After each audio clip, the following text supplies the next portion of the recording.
un Sénégal qui existe officiellement je dis ci ay kayit par rapport à la communauté internationale depuis donc 1960. Donc un Sénégal d'âge de 65 ans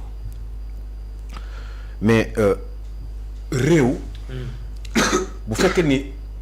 ni ko war a liggéey nañ ko quel que soit réew bi nag parce que l'économie d'un pays est toujours en général normalement si les choses se font bien est proportionnelle à la densité de la population ndax képp ku nga xam ne nit nga tu es un individu un être humain ci béréb ci réew tu es un agent économique bu la dara jotul tu es censé yow poser des actes économiques ensemble actes économiques yooyu ñuy boole moom mooy constituer quelque chose qu'on peut appeler le développement d'un pays ku nekk actes yi ngay poser. Très bien. Mais ay actes il faut que mu am mais est-ce que actes yooyu ñu dajale xaw ma ndax yaa ngi may dégg. Oui. Est-ce que actes yooyu ñu dajale depuis une soixantaine d'années lan la constituer par rapport au développement de ce pays? Moi je pense que pas grand-chose. tey jii nii waruñu woon toog sax di waxu ak panafricanisme ak yi demee noonu dafa waroon doon quelque chose d'automatique bu fekkee ni y avait eu un travail qui avait été fait normalement par nos dirigeants qui nous ont précédés par les dirigeants qui nous ont précédés. nit yëg-yëg boobu mi ngi commencé di am genre espèce de révolution boobu révolte boobu mi ngi commencé am il y a quoi 30 ans 35 ans ak ñoom Thomas Sankara un petit peu peut-être avant ak Kadhafi bu ñu tolloo ci benn réew boo xam ne dañu nekk ci niveau de développement bi doon 18 millions d'habitants. Il faut qu'on pense d'abord à notre pays te suñu dëkk bi li ñu war a def mooy comment faire pour que ñun li ñu am ci ay capacités surtout en termes de ressources ak xam-xam ñu fexe ñun def suñu kamtalay kàttan ba réew mi avancé ba ñu am ce qu'on appelle une autonomie. Très bien. gis nga nag autonomie boobu. Oui. mooy indi souveraineté te autonomie nag ci fànn bu nekk mais d'abord réew dafa am ay priorité ñun lan la ñu soxla tey jii nii balaa ñoo wax ay waxu bitim réew ay tubaab yeeg yu demee noonu ñun nii en priorité lan la ñu soxla lu dul lekk ba suur naan ba màndi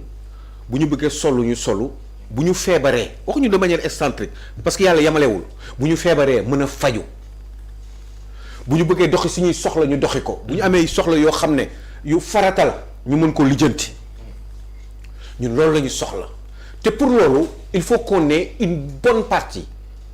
mooy classe moyenne bi may wax bu dee 18 millions de Sénégalais lañu il faut qu'on ait au moins 8 à 10 millions de Sénégalais qui travaillent normalement. Très bien. Dans tous les domaines d'intervention nag boo xam ne concerne nañu en tant que être humain 8 millions man pour man war naa mën a doy parce que bu ñu amee 8 millions de nit yuy liggéey am 3 millions de retraités am 8 millions peut-être d'enfants yoo xam ne ay investissement sur le long terme la xale bi juddu du mën a liggéey xale bi jàng école ñu war ko mën a fayal gratuitement xale bi ñu war a faj gratuitement mag bi ñu war a faj et cetera war ko jàngal ba mu ne université wala ci ay formation ba mën a mënal boppam. te pour loolu dafa am nu ñu war a organiser réew mi d'abord il faut qu'il y ait une paix sociale ñun ci réew mi cadre territoire u Sénégal laa wax man d'abord ñu lijjanti loolu ba pare mais comment lañ koy lijjantee il faut qu'on fasse d'abord des efforts xool ñun lan la ñu gën a soxla ci réew mi nii fu ñu toll nii xanaa du li ma cité léegi nii. yi ma cité nii loolu la ñu gën a soxla fi ñu toll nii loolu bu ñu ko commencé di ko am. ay ressources yu bees day génn te bu boobaa dinañ mën a éduquer xale yi parce que am na loo xam ne bu passé ba pare mënuñ si continuer man pour man di ci allonger wu li ñu war a def kay mooy gis nga li ñuy wax nii am na ñoo xam ne xam nañ ko mais ñi fi nekkoon nii yëpp mais li ñuy wax nii yëpp gars yi xam nañ ko mais ce sont des ay choix la ñu def ñoom pour sacrifier une partie de notre population ou une grande partie de notre population par rapport ak ñoom seeni intérêt bopp. lu tax ma wax loolu mooy les dirigeants ces gens qui nous ont dirigés depuis des années. mais xool leen mais du les dirigeants kese dañu amoon un groupuscule la ñu wax la une groupuscule du coup un groupuscule de nit yoo xam ne ñoom ñoo wër réew mi depuis képp ku ñëw ci nguur ñu organiser leen nekk ci seen wet di gérer réew mi te kooku matul sax juróomi junniy nit matul 5000 personnes dans ce pays là te ñooñu ñoo téye réew mi te dëkk pour mu mën a développer maa ngi ko doon wax léegi il faut une bonne classe moyenne et classe moyenne du dara lu kuy liggéey di xëy di wàcc di faj ay soxlaam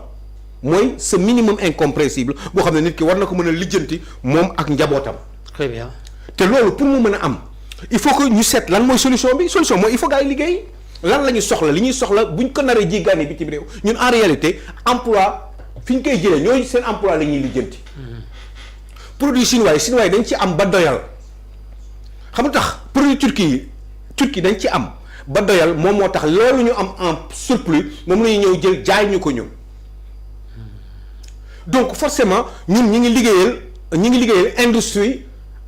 ñoom Turquie yeeg fi ñuy importer suñuy bagages yi nga xam ne ñun moom la ñu gën a soxla ñu ngi doon wax waxu ceeb sànq ñu ngi doon wax waxu blé mais loolu comment maa ngi leen koy wax sànq fii sama xarit boobu laa li mu waxoon ñun comment ça se fait que ni depuis 30 ans 40 ans ñun ñuy bay non loolu kenn xel mënu koo nangu Sénégal mi ngi évolué ñuy yokku ñu xam ne démographie bi day yokku ñu am suuf ñaata millions de terres arables la ñu am Sénégal je ne cesse de le rappeler plus de 1600 heures de soleil Sénégal am nañ juróomi dex ndox bi yomb na nappe phréatique bi gaaw na mais ana ñu fi nekkoon lan lañ doon def par rapport à leur politique agricole parce que nag lépp ci agriculture la basé wu. agriculture mooy defar sax élevage te pour loolu il faut que mu am yoo xam ne dañ ko war a def il faut ñu def ci ay milliards pour mu dox même bu ñu doon lépp xaalis. sauf que xaalis bi dafa war a dugg fi mu war a dugg ñu investir ko dans les endroits si je peux le dire opportuns. def li ñu war a def ba lépp doxandoo en même temps te mën na nekk même bu ñu doon leb 50 000 milliards de francs CFA parce que am nañu garantie yi pour loolu sauf que xaalis boobu nañ ko ci def te wallaay benn mandat loolu mun na lijjanti problème bi. mais pour loolu comment on va faire comment on doit faire est-ce que sacrifice ñëpp a war a defandoo sacrifice waaw wala déet parce que avec ce rythme là man dama gëm ni dina yéex trop il faut qu'on aille chercher de l'argent il faut mu am na yoo xam ne dañ ko war a garantir ñun. parce que on a des garanties. ñaata 37 ou 39 ressources yoo xam ne mi ngi Sénégal kenn exploité wu. 37 matière première pardon j'allais dire yoo xam ne mi ngi ci réew mi ñu war ko exploiter te gëm naa sax boo sàgganee loolu ëpp na ko léegi ñun loolu lu tax ñun duñ ko exploiter wala am yoo xam ne dañ koy joxe pour récupérer de l'argent sur benn terme bu ndaw temps limité. pour après qu'on se remette en selle ñu am suñu autonomie bopp financière d'abord te gis nga damay wax beneen wax gis nga yooyu yëpp bu nekkoon ni tey jii nii ci juróomi at ci benn mandat wax bi jeex mais bu boobaa sacrifice ñépp kay defandoo tout le monde te gis nga sacrifice premier sacrifice bu njëkk bi mooy qu'on puisse avoir une paix sociale dans ce pays là dëkk bi xoolal. xam nga lu tax du dox. gis nga li ngeen doon wax ay nit jaay doomam wala jaay ay cousin am parce que ñi doon jënd esclave yi ana ñu woon fu ñu jógee woon ñoom daan ñoon dugg ci à l'intérieur des terres ñoom ci ay pontons yi lañ doon taxaw ay Gorée ay demee noonu ñëw récupérer gars yi ñu indi leen ko mais loolu moom moo existé après l'indépendance moi je pense que ni les blancs honnêtement ils en ont profité. mais ils n'ont rien saccagé jëluñu. dañu dafa am da ngeen am ay loolu nu mu tudd ay complices mooy ce qu'on appelle le bon nègre yoo xam ne ñoom ñoo liggéey ak ñoom pour détruire suñu dëkk suñu économie réew parce que am na ay sacrifices am na ay échanges yoo xam ne boo nekkee cim réew ñu waroo ko def ci en termes de responsabilité parce que yow ci sa bopp yow réew mi yow dañu la ko dénk pour nga défendre les intérêts du pays. Qu'est-ce qu'ils ont fait depuis xam nga man mënuma comprendre Sénégal en 1960 ñu nekk ay 5 millions d'habitants motuñu ko Mali war a nekk ay 7 8 ñun depuis lors ñu xamoon ni ñun ñu am ay intellectuels am ay boroom xam-xam am ay démographes am ay ingénieurs am ay façon bu nekk am ay avocats am ay juristes depuis lors ba tey ñun pourquoi liggéeyuñu sur le temps qu'est-ce qu'on a fait par exemple entre 1960 63 ba 65 jusqu'à 1980 ba 90 qu'est-ce qu'on a fait véritablement lan la ñu liggéey est-ce que concrètement mën nañu wax lan lañ fi def Sénégal ñi ngi commencé sax à peu près di góorgóorlu après 2000 mais très honnêtement on n'a pas fait grand-chose il y a rien qui a bougé tali da ngay xool tali yu bees yi commencé di am nii mi ngi am en quelle période boo demee place de l'Indépendance à part yi ñu defaraat nii xaw ko colmaté ak yi demee noonu yi fa nekk yëpp pratiquement booy seet ñi ngi ko fa def pendant la période bi nga xam ne avant ñuy am indépendance. Très bien. Est-ce qu'on pense que c'est normal tali yu baax yi nekk ci réew mi yëpp tubaab yi ñoo ko fi bàyyi ba 2000 laa wax da ngeen xool ay côté France ba Médina d'ailleurs fan résidence Médina côté yi demee noonu da nga xool bâtiment yu mag yi da nga xool chambre de commerce nga comparé ko ak yeneen bâtiment yi de Médina c'est rare ak li mu yokk en termes de population ngeen xool ndax gis ngeen Médina di taa liggéey yooyu yëpp dafa am ñoo xam ne ñoo ko waroon def organiser ko réfléchir ci xool ne béréb sangam Kër Massar bu ñu ko naree tabax non yooyu yëpp ay exemple de développement la tey bu ñuy wax ay Kër Massar day taa machin et cetera barki démb la Kër Massar jóg loolu yëpp ci ay façon yi liggéey la ci réew mi xam nga le développement d'un pays dépend forcément de la mentalité de la population. Très bien. te gis nga une mentalité. dafa war a commencer par ordre. ñun on n'est pas des gens à mon avis man. ñun xamuñu méthode xamuñu ordre je ne sais pas pourquoi on avait créé le bureau organisation méthode au niveau de ñoom Senghor créé woon ko mais ça n'a pas servi à grand chose parce que Sénégal on n'est pas éduqué ñun yaruñu ñun respecté ñu quand je suis pas d'accord avec toi je suis capable de t'insulter ñun yooyu yëpp ci xeetu mentalité la xeetu mbir yoo xam ne dafa war a développer réew du am xam-xam kese parce que vous êtes ingénieur posé chaussée et que mun nga tabax kan moo fi nekk ingénieur posé chaussée mun a tabax moom kese un pont munu ko parce que am na yoo xam ne dafa war a entourer liggéeyam pourquoi on dit que ni telle personne mi ngi liggéey NASA wala telle personne mi ngi liggéey béréb sangam dans les grandes structures internationales enfin ci sociétés yu mag yi nekk ci àdduna bi mais parce que ñooñu fi ñu environnement bi ñu nekk mooy tax seen liggéey seen valeur mën a nekk. Très bien. mais un ingénieur yenn façon ngi liggéey yi. boo ko amoon tey nii boo ñëwoon Sénégal. mais d'abord sax li ñuy njëkk a def boo leen defal yenn propositions yi. li ñuy njëkk a def xam mooy lan. cher na. moo leen lay xeex moo leen lay xatal. cher na de. te loolu yëpp xeetu. soxorte la. tout à fait. gis nga souveraineté développement mooy souveraineté. gis nga souveraineté nag pour nga mën ko am il faut ngeen autonome te pour ngeen autonome gis nga sama benn xarit sénégalais. ku am xam-xam. ku bëgg réewam ku bëgg développer réewam mais mënu ma wax turam dafa ma ne sama papa dafa ma mos a wax benn wax mu ne ma bàyyam tamit c'était un grand homme d'affaires mu ne ma sama papa dafa ma mos a wax benn wax dafa ma ne booy xeex ak ku am doole il faut que nga muus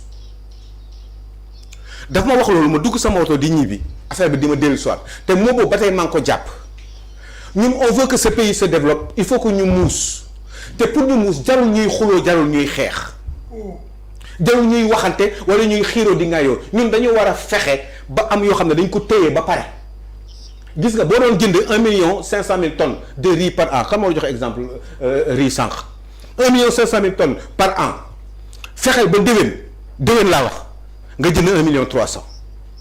D'accord. fexeel ba at bi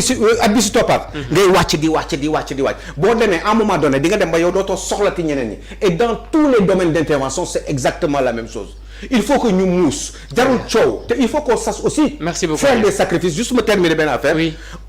mais fini ici au Sénégal on ne travaille pas. Non ñiy liggéey dëgg-dëgg mooy ñi amul mais ñu placé ci yenn position yi liggéey dëgg-dëgg duñ ko def à moins que mu doon seen yëfu bopp. te en général sax seen employé la ñuy liggéeyal. Très bien. il faut que réew mi ba pare dafa bari tooñ gars yi dañuy liggéeyloo nit duñ ko fay. y a des gens qui s'enrichissent te seen alal yi amul barke parce que dañuy tooñ ku néew di doole duñu fay li ñu war a fay borom ñàq bi yooyu yëpp dafa am ci réew mi duñu fay ay impôt parce que gëm nañ ni impôt amul njëriñ parce que buñ ko joxee ki joxe addiya moo gën a yomb joxe addiya que mu fay impôt parce que tout simplement dafa lay wóor ni yow kii di fay impôt yi ngay fay nii. ëllëg ñi ngi koy jox ni dañ ci yaataa yu mbay. Comment vous pouvez comprendre juste pour terminer que dans un pays comme le Sénégal. On puisse se nourrir ñuy fay ay nit ci réew bu sous-développé nii ñu koy fay pour mu am lan pour mu am ay oto ay 4x4 ay 80 millions yenn avantages yi ci réew bu suux mbaax foofu lay njëkk a commencer d'abord vous faites des sacrifices pour vous-même. mu leen bëgg am les mêmes avantages que les occidentaux enfin les autorités des pays occidentaux ñi nga xam ne ñoom ñoo téye réew yi ci pays occidentaux yi ngeen am les mêmes avantages alors que votre seen dëkk dafa loolu nu mu tudd dafa ndóol. dëkk bu ndóol kan ak kan moo war a def sacrifice yi. vous êtes aujourd'hui kii nii Pape Assane léegi nii mi ngi ni toog jàpp ñoom cause la bu ñu ko defoon DG léegi tout de suite on lui octroie un 4x4 à 80 millions jox ko ay indemnités ay avantages. alors que dëkk bi dafa ndóol est-ce que vous pensez que c'est normal. D'accord. bu ñu waree def ay sacrifice kan ak kan a war a def sacrifice. en même temps jërëjëf ñëpp. mais il faut que gis nga yooyu yëpp ay exemple yooyu yëpp ci ay état d'esprit la ci mentalité la il faut ñu déggoo ci loolu. il faut ñu may ko il faut ñu baax. les dépenses dispendieuses de l'État. mais dépenses yooyu nag est-ce que vous pensez que nii loolu c'est normal parce que gis nga exemple yooyu gis nga Ousmane Sonko li muy wax nii la plupart de ce qu'il dit là c'est la vérité mais problème moom mooy faisabilité bi nan lañ koy defee. parce que man mënoo ma wax lii ba pare lii nii nga wax ma ko mu doon dëgg bu wér péng parce que lii moi je le sais depuis longtemps. lii nii xam naa li muy wax nii d'accord naa ci am na yoo xam ne wax naa ko sax mais dama ne lii c'est tellement vrai mooy état d'esprit boobu nga xam ne moom war a développer réew sauf que ne il faut que yéen ci yéen seen bopp ngeen joxe exemple def ay sacrifices. vous n'avez pas le droit d'avoir autant d'avantages dans un pays boo xam ne yow da nga jóg parce que pour convaincre les populations. merci il faut commencer joxe exemple. par yow merci beaucoup merci jërëjëf Alioune. Pa Moussa dañuy jeexal ak yow ci wàllu justice laataa ñu dem ca France ci diggante justice Tahirou Sarr ak Farba on dirait que moom dañ ko proposé woon bracelet électronique waaye da koo mujj gàntal oui mën nga ñëwaat ci mbir yooyee. waaw léegi du ma ñëwaat ci mbir yi de ndax ni mu demee je pense que ne Sénégalais yëpp xool nañ ko jusque là. te bracelet électronique moom ku ñu ko takkal ak yow la neex. ku ko bëggul duñ la ko takkal loolu loo xamante ne la peine complète enfin alternative boo xamante ne dañ koy def avec le consentement de la personne indiquée bon maintenant ci argument de défense ça et là man je pense que ni ils sont plus. Donc je suis malade que je suis innocent. Alura man tam loolu yëm na ma trop quoi buñ la defee ay accusations pour man sa argument de défense quand tu contestes c'est de dire je suis innocent mais ils disent que je suis malade. ñoom feebar bi mooy seen argument quoi aussi benn instant nii man c'est loolu ça me pose énormément. Mais il y a la présomption d'innocence.